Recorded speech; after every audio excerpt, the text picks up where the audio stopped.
नमस्कार शेतकरी मित्रांनो, पीक विमा भरपाई कशी मिळणार याची संपूर्ण माहिती तुम्हाला आता देत आहे मी. राज्यात अतिवृष्टीमुळे 25 लाख हेक्टरपेक्षा अधिक क्षेत्रावरील पिकांचं नुकसान झाले. या नुकसानीसाठी रक्कम सरकारनं 2215 कोटी रुपयांची मदत आतापर्यंत शेतकऱ्यांना मंजूर केली आहे. आता शेतकऱ्यांनी यंदाच्या हंगामात पीक विमा देखील काढला. मग शेतामध्ये पीक शिल्लक नाही आहे, पिकांचं मोठ्या प्रमाणात नुकसान झालं, मग आम्हाला पीक विम्याची भरपाई मिळणार का, असा प्रश्न अनेक शेतकऱ्यांनी विचारला. यंदा सरकारने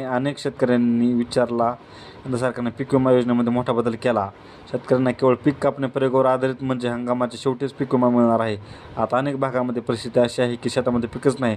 पण साहजिकच शेतकरी असा प्रश्न विचारता आहेत की आम्हाला नेमका पीक विमा भरपाई कशी मिळणार आहे. यंदा सरकारने केवळ पीक पाहणी प्रयोगावर आधारित भरपाई देण्याचा निर्णय घेतला आहे.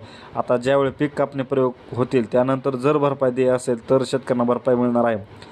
आता सध्याच्या संकटामध्ये राज्यातल्या बहुतांशी जिल्ह्यामध्ये पिकांचं मोठ्या प्रमाणात नुकसान झाले. अशा नुकसानीपोटी शेतकऱ्यांना आतापर्यंत पीक विम्याची रक्कम मोठी मदत मिळाली आहे. सरकारने आतापर्यंत 225 कोटी रुपयांची मदत शेतकऱ्यांना मंजूर केली आहे. परंतु जर आपण गेल्या वर्षीचा आढावा घेतला तर गेल्या वर्षी पीक विम्याचीच मदत शेतकऱ्यांना याच्यापेक्षा जवळपास दुप्पट मिळाली होती. त्यात स्थानिक नैसर्गिक आपत्ती आणि हंगामातील प्रतिकूल परिस्थिती या ड्रोन ट्रिगरबद्दलच भरपाई तब्बल 2700 ते 2800 कोटी रुपयांच्या दरम्यान होती. म्हणजेच काय, थोडक्यात जेव्हा असे संकट येतात, या सरकारने जशी पीक विमा योजना राबवली होती तशीच योजना यंदा देखील हवी होती. आता जेव्हा सरकारने हे बदल केले होते तेव्हा वेळोवेळी आपणच त्याचा आढावा घेतला होता की नेमकं पीक विमा योजनेमध्ये जे बदल केले ते बदल शेतकऱ्यांसाठी किती घातक आहेत. कारण जेव्हा दुष्काळी वर्ष असतं तेव्हा पिकांचे नेमकं नुकसान किती होईल हे पावसाच्या प्रमाणावर अवलंबून असतं. कारण पाऊस त्यावेळेस थोडाच कमी असतो, परंतु जेव्हा पाऊस जास्त असतो आणि जेव्हा पावसाचे दिवस जास्त असतात, एकाच दिवशी जास्त पाऊस पडतो, त्यावेळी पिकांचं नुकसान मोठ्या प्रमाणात होत असतं. आणि यंदा तशी काहीशी परिस्थिती होती. त्यामुळे सुरुवातीपासूनच पीक विमा योजनेत जे बदल झाले त्या बदलाला सर्व स्तरातून विरोध केला जात होता.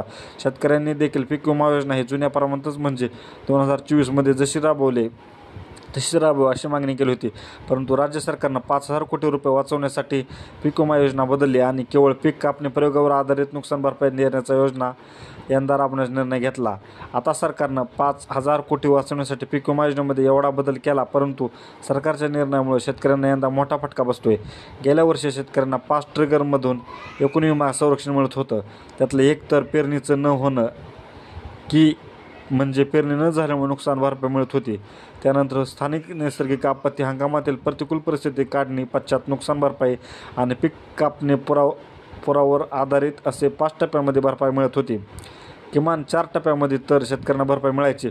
परंतु यंदा पहिले 4 टप्पे नाही आहे, फक्त पीक कापणी पुरावर आधारित भरपाई मिळणार आहे.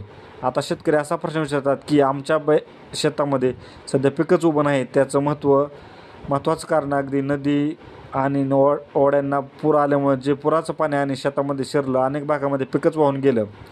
काही ठिकाणी पिकांमध्ये 8 ते 10 दिवस पाणी साचून राहिलं, त्यामुळे पीक सडली. मग या परिस्थितीमध्ये पीक विमा भरपाई मिळणार का, असा प्रश्न अनेक शेतकऱ्यांनी विचारला. तर अशा शेतकऱ्यांना पीक कापणी प्रयोगाच्या आधारे भरपाई मिळणार आहे. यंदा म्हणजे कृषी विभाग जेव्हा काढणीच्या टप्प्यामध्ये म्हणजे हंगामाच्या शेवटी जेव्हा आपले पीक काढणीला येतील त्या प्रत्येक पिकाचे पीक कापणी प्रयोग करतील. आणि ज्या पीक कापणी प्रयोगामध्ये जर समजा त्या मंडळातलं सरासरी उत्पादन हे गेल्या 5 वर्षातील सरासरी आहे त्याच्या तुलनेमध्ये जर कमी आलं तर शेतकऱ्यांना पीक विमा भरपाई मिळेल. पण त्यासाठी उत्पादन किमान 30% जास्त कमी असायला पाहिजे. म्हणजे जर समजा सोयाबीन पीक, त्या सोयाबीनचे जर समजा सरासरी उत्पादन 10 क्विंटल असेल तर किमान 7 क्विंटल उत्पादन आलं तर ते शेतकरी मदतीस पात्र ठरू शकतील. पण त्यानंतर जेवढं उत्पादन कमी होईल तेवढं नुकसान भरपाई शेतकऱ्यांना मिळणार आहे. म्हणजे जर समजा 5 क्विंटलच उत्पन्न आलं म्हणजे 50% यापेक्षा उत्पादन घटलं तर शेतकऱ्यांना वरचे 20%ची नुकसान भरपाई मिळेल. आता पीक विमा योजनेमध्ये जे बदल केले त्या बदलामध्ये शेतकऱ्यांना यंदा पीक विम्याचा आधार म्हणावा तसा मिळणार नाही. जर सगळे ट्रिगर यांना लागू झाले असते तर शेतकऱ्यांना 3 ते 3.5 कोटी रुपयांच्या दरम्यान मदत मिळाली असती, असं काही अभ्यासकांचं म्हणणं आहे. आता ही मदत नंतरच्या टप्प्यामध्ये आणखी देखील वाढली असती. परंतु सध्या जे काही क्षेत्र पुढे येत आहे म्हणजेच महसूल विभागाने जे पंचनामे केले त्यातून जे क्षेत्र पुढे येते ते नुकसानाची पातळी पुढे येते. यावरून हा अंदाज लावला जातोय. कदाचित हंगामाच्या शेवटी जेव्हा सगळे हे सूत्र नुकसानग्रस्त क्षेत्र पुढे येईल तेव्हा पीक विम्याची मदत नेमकी किती मिळाली असती त्याचा आकडा वाढू शकतो. परंतु जर समजा पीक विमा योजना जुन्या प्रमाणे म्हणजे गेल्या वर्षीप्रमाणे राबवली असती तर यंदा शेतकऱ्यांना सरकारच्या मदतीसोबतच पीक विमाचा देखील मोठ्या प्रमाणात आधार मिळाला असता.